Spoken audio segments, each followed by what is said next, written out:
आइए मैं अपने नबी का मासूम बचपन बयान करूं ताकि लोगों को पता चल जाए। मेरे प्यारे आका सल्लल्लाहु अलैहि वसल्लम के प्यारे दीवानों, आप जानते होंगे, आप किसी भी वजीर आजम की जिंदगी को उठा करके देखें, आप सदर जमहूरिया की जिंदगी को उठा कर देखें, आप बड़े बड़े उलमा की जिंदगी को उठा कर देखें, बड़े बड़े मुफक्किरीन की जिंदगी को उठा कर देखें, आपको पता चलेगा आज जो लोग माइक पर बड़ी घन गरज के साथ तकरीरें करते हैं या जिनका फतवा बहुत ज्यादा एतमाद की नजर से देखा जाता है, वो संजीदा कब हुए हैं? पढ़ने लिखने के बाद संजीदा हुए, शऊर पर पहुंचने के बाद संजीदा हुए, जवानी पर पहुंचने के बाद संजीदा हुए। बचपन देखें, कोई पतंग उड़ाता था, बचपन देखें कोई साइकिल की वालकिल्ली खोल लिया करता था, बचपन देखें कोई साइकिल गिरा दिया करता था, बचपन देखें कोई साइकिल लेकर के जाता तो वो 1 घंटे वाली साइकिल 50 पैसे देकर लेकर के जाता और दिन भर घुमाता और पता नहीं कहां फेंक करके आता। आप कहेंगे या अल्लाह, जिसे हम इतना बड़ा मुफ्ती समझते हैं वो बचपन में इतना ऐसा था, लेकिन उसको कोई ऐब नहीं तसव्वुर करता, उसको कोई ऐब नहीं समझता, इसलिए कि बचपन होता ही लाउबाली है, बचपन होता ही लाउबाली है, बचपन होता ही शरीर है, इसलिए बचपन की बातें बहुत ज्यादा एतमाद के काबिल नहीं होती। आप देखें आज अगर कोई वजीर आजम है तो उसका बचपन देखें कि बचपन के अंदर वो बच्चों के साथ खेलते खेलते कभी बाप को एक किक भी मार दिया करता था, ये बचपना हुआ करता है। लेकिन कुर्बान जाएं, मेरा नबी कैसा नबी है, मेरा आका कैसा आका है। अरे उनके बचपन को देखते हैं तो लोगों का बचपन ऐसा नजर नहीं आता, मेरे मुस्तफा का बचपन जैसा नजर आता। मोहम्मद हमारे कैसा हसीन बचपना है कि लोग बुढ़ापे में पहुंचकर इतने संजीदा नहीं होते जितना मेरे हबीब का बचपन संजीदा है। इसलिए हम नबी का बचपन बयान करते हैं। आम तौर पर किसी का बचपना जो बड़े हो जाते बयान नहीं किया जाता, इसलिए कि कभी कभी किसी को कोई मुजद्दिद कहता है तो उनका बचपन ऐसा था कि वो अपने बड़े भाई के सर पर बचपने में पेशाब कर देते थे। बचपना ऐसा था, कभी मंडप को आग लगा देते थे, बचपना ऐसा था, कभी मामू के बर्तन में कुत्ते का पिल्ला डाल देते थे, बचपन ऐसा था। हमारे नहीं है वो, हमारे मुजद्दिद की बात अलग है, लेकिन बात बचपन की है। बचपना बयान किया जाता है। अल्लाह अकबर। जरूरी नहीं कि जो जवान होकर शरीफ हो, जरूरी नहीं कि जो जवान होकर शरीफ हो वो बचपन में भी शरीफ हुआ करता है, लेकिन कुर्बान जाएं, अल्लाह अल्लाह वो बचपने की भवन, अल्लाह अल्लाह वो बचपने की भवन, उस खुदा बाकी सूरत पे लाखों सलाम। अपने नबी का बचपन कैसा था, कुर्बान जाएं, अल्लाह अकबर। इसीलिए आप किसी के बचपन को उन्वान बना नहीं सकते, क्योंकि बचपन में इंसान कुछ भी करता है, लेकिन मेरा नबी वो नबी है, मेरा आका वो आका है जिसके बचपन को भी मुस्तकिल उन्वान बनाया जाता है। और फिर अंदाजा लगाओ, जब नबी का बचपन ऐसा है तो नबी की जवानी कैसी होगी, नबी के ऐलान नबूवत के अय्याम कैसे होंगे। आइए हम शुरू करते हैं नबी के बचपन से। हालांकि मेरी अकीदत इस बात को आवाज दे रही है कि मैं हुजूर की विलादत भी बयान करूं, लेकिन मैं कल इंशाअल्लाह मिलाद के मौके पर जब रात में 4 बजे हम बयान करते हैं मरकज पर, तब उस वक्त उसको बयान करेंगे। आज वादे के मुताबिक नबी का बचपन बयान होगा, इसलिए कि लोग नबी को आम बशर की हैसियत से पेश करना चाहते हैं। हम नबी का बचपन इसलिए बयान कर रहे हैं ताकि तुम्हारे दिल में नबी ये पाक की अजमत बैठ जाए, आका अलैहिस्सलाम की ताजीम बैठ जाए, क्योंकि कुरान ने ईमान के बाद तुमसे ताजीम रसूल का मुतालबा किया है। अल्लाह अकबर। अपने आका का बचपन कैसा था। मदीने मक्का मुकर्रमा के अंदर मेरे रसूल की पैदाइश हुई है, आकाए करीम की विलादत हुई है। जिस सुबह को मेरे नबी की विलादत हुई उस सुबह एक यहूदी जो है वो मक्के वालों से पूछता था, कुरैश से बनी हाशिम से पूछता था, ए बनी हाशिम, ए बनु कुरैश, क्या तुम्हारे घर में किसी के यहाँ बच्चा पैदा हुआ है, क्या तुम्हारे घर में किसी के यहाँ बच्चा पैदा हुआ है। लोगों ने कहा, ओ बंदे, बच्चे तो हमारे यहाँ हमेशा पैदा होते हैं, लेकिन तूने कभी ना पूछा कि तुम्हारे यहाँ बच्चा पैदा हुआ है, आज तू क्यों पूछता है? देखो गौर करो, बहुत खास बात अर्ज करने जा रहा हूं, और मैं ये वो रिवायत पढ़ रहा हूं जिसको इब्ने कसीर जैसा भी लिखने पे मजबूर है। मैं ये वो बात बयान कर रहा हूं जिसको शिया सुन्नी और हर मकतबे फिक्र के आलिम ने लिखा है कि जिस दिन आका की पैदाइश हुई, मक्के वालों को नहीं पता कि कौन आया है, मक्के वालों को नहीं मालूम कौन आया है। एक यहूदी है जो घर घर पहुंच करके पूछता है, आज क्या तुम्हारे यहाँ कोई बच्चा पैदा हुआ? लोगों ने कहा, बच्चे तो रोज पैदा होते हैं, बच्चे तो हमेशा पैदा होते हैं, आज तू क्यों पूछता है कि बच्चा पैदा हुआ? उस यहूदी ने कहा कि मैंने आसमानी किताबों में पढ़ा है कि नबी की पैदाइश पर एक तारा तुलू होता है, वो तारा मैंने आज तुलू होते हुए देखा है, वो तारा मैंने आज तुलू होते हुए देखा है। तो मैं समझ गया कि आज नबी पैदा हुआ है, तभी तो वो तारा तुलू हुआ है। अब मुसलमानों बताओ, लोग हमसे पूछते हैं ये चिरागा करने का सबूत कहां से है? हम कहते हैं इसी हदीस से है, इसी रिवायत से है, इसी वाक़े से है। क्यों? जब लोग पैदा होते हैं तो अल्लाह तारे तुलू नहीं करता, लेकिन जब नबी पैदा होता है तो नबी की पैदाइश पर अल्लाह मखसूस तारा तुलू फरमाता है। आप बताएं, जब वो खुदा होकर नबी की विलादत पे चरागा करता है, तो हम बंदे होकर अगर नबी की पैदाइश पर चरागा करें तो ये कैसे गुनाह की बात हो सकती है? बताओ, तारे से रोशनी होती है कि नहीं होती है? तारे से चमक होती है कि नहीं होती है? और वो यहूदी कह रहा है कि मैंने वो तारा देखा जो नबी की पैदाइश पर तुलू होता है। पता चला कि तारे रोज रोज, हर तारा रोज रोज नहीं चमकता, बल्कि कुछ तारे ऐसे हैं जिसको खुदा छुपा करके रखता है, और वो सिर्फ नबी की पैदाइश के वक्त तुलू होता है। पता चला औरों की पैदाइश और है और नबी की पैदाइश और है, इसीलिए तो तारा तुलू हुआ। अच्छा, उस यहूदी को कैसे पता चला कि तारा नबी की पैदाइश पर तुलू होता है? उसने बताया कि मैंने तौरात में पढ़ा है। उसने बताया कि मैंने तौरात में पढ़ा है।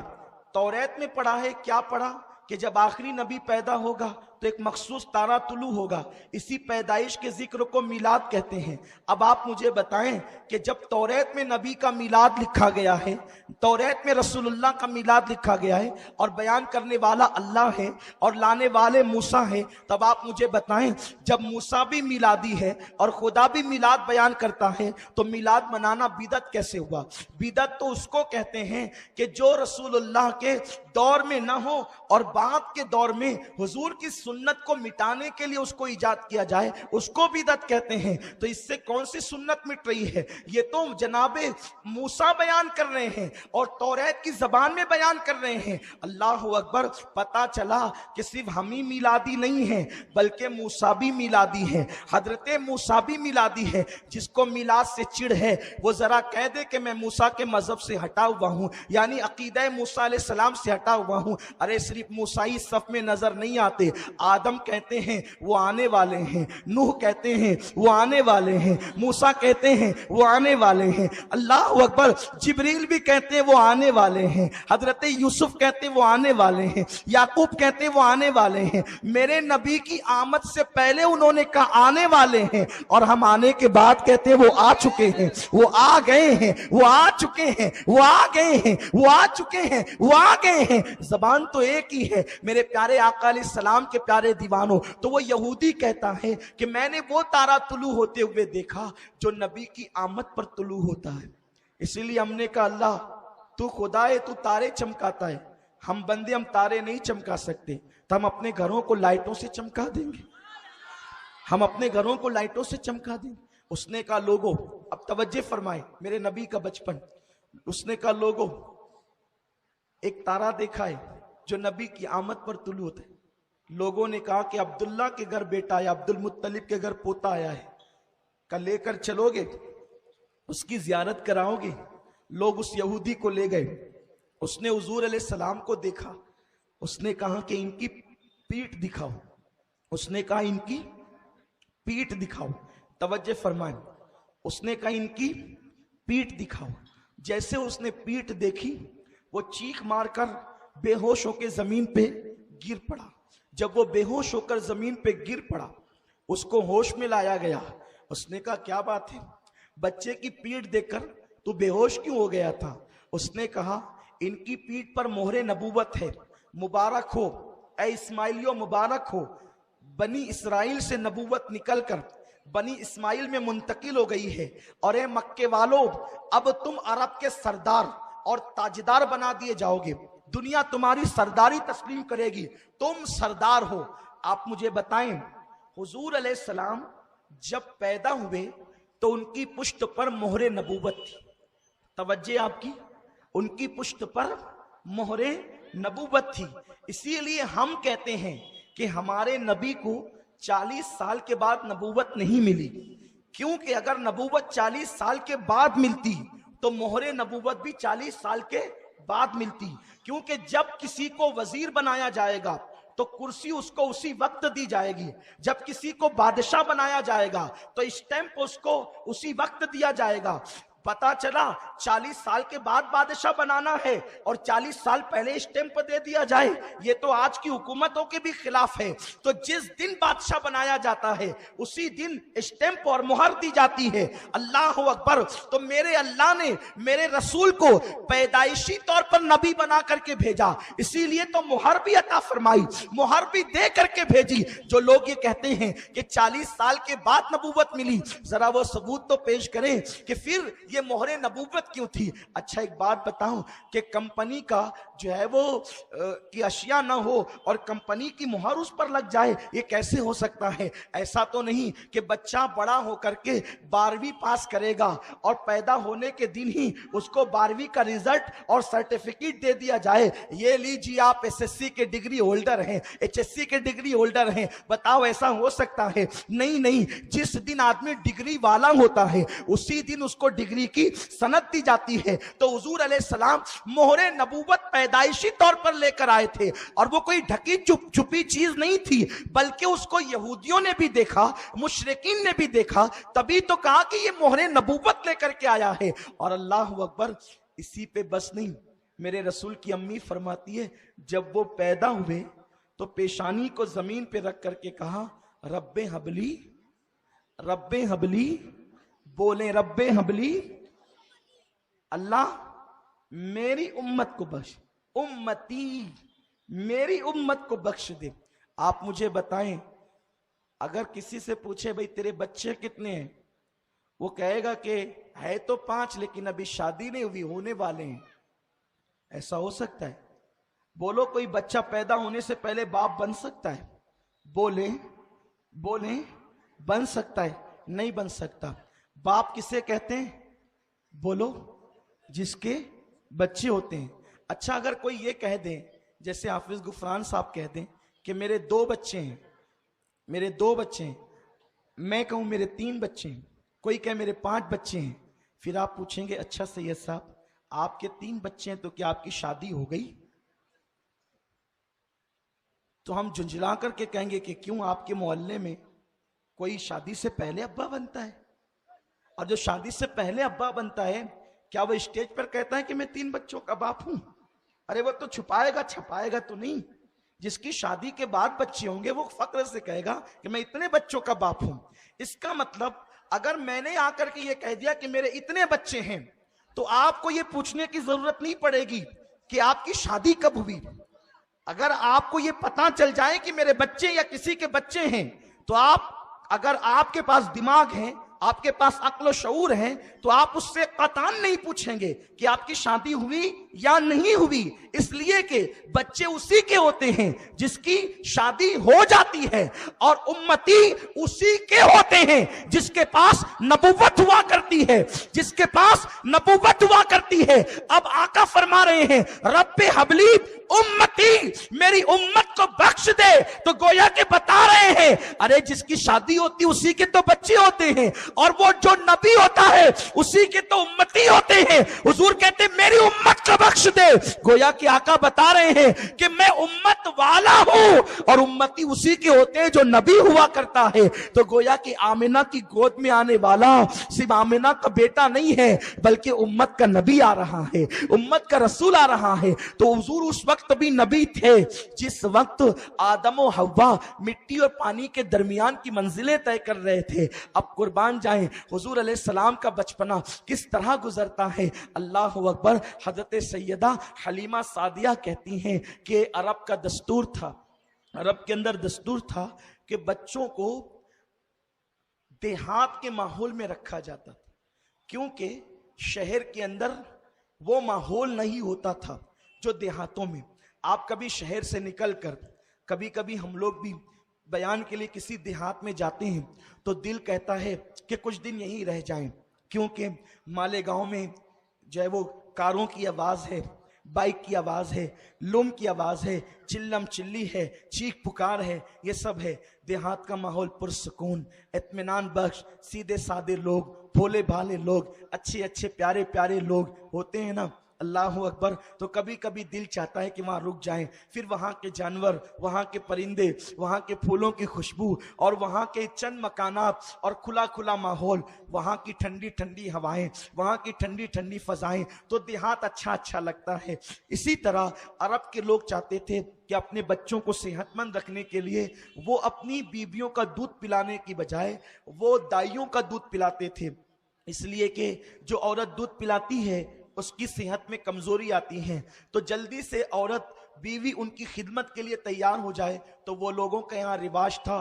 एक तो ये कि वो देहात के अंदर दाइयों का दूध पिलाए, दूसरी चीज देहात के अंदर मुशक्कतें और मेहनतें बहुत होती है, तो वो चाहते थे कि हमारे बच्चे पुरमुशक्कत जिंदगी गुजारें ताकि उनकी हड्डियां मजबूत हो जाए। इसीलिए डॉक्टर इकबाल कहते हैं मर्द का जिस्म नरम नाजुक अच्छा नहीं लगता, मर्द का जिस्म जो है वो ताकतो तवाना और सख्त और मजबूत अच्छा लगता है। मेरे प्यारे आका अलैहिस्सलाम के प्यारे दीवानों, नाजुक जिस्म तो औरतों के हुआ करते हैं, मर्दों का जिस्म ताकतवर हुआ करता है। अल्लाह अकबर। तो वो लोग ये चाहते थे कि देहात की दौड़ धूप के अंदर हमारे बच्चों की हड्डियां मजबूत होगी। तीसरी चीज ये है कि देहात वाले जो है वो जबान फसीह बोलते थे, यानी कि ज्यादा बेहतर कलाम करते थे, आजकल के देहातियों की तरह नहीं। इस तरह की बहुत सारी वजूहात थी। तो उस वक्त ये था कि औरतें देहातों से आती और मुख्तलिफ मौसमों में आती और बच्चों को लेकर के जाती। हलीमा सादिया कहती है कि मेरा ताल्लुक कबीला हवाजन से था, और ये जो हलीमा थी ये मजहब के एतबार से ईसाई मजहब रखती थी, ये बनु हवाजन से ताल्लुक रखती थी और ये सादिया कबीले से ताल्लुक रखती थी और इसका नाम हलीमा था। हलीमा कहती हैं कि हम लोग मौसम के एतबार से, चूंकि बहुत कहत साली हमारे देहात में थी, इतना कहत था कि औरतों के सीने खुश्क हो गए थे और जानवर चलने के काबिल न थे। हम लोगों ने सोचा कि चलो मक्का शहर जाएंगे, वहाँ से बच्चे लाएंगे और बच्चों पर जो उजरत मिलेगी उससे हम अपना गुजारा करेंगे। हम पहुँचे, आप बड़ी मशहूर रिवायत है, मैं उसकी तरफ तफसील में नहीं जाता। हलीमा सादिया कहती हैं मेरी सवारी कमजोर थी, बैठ बैठ जाती थी।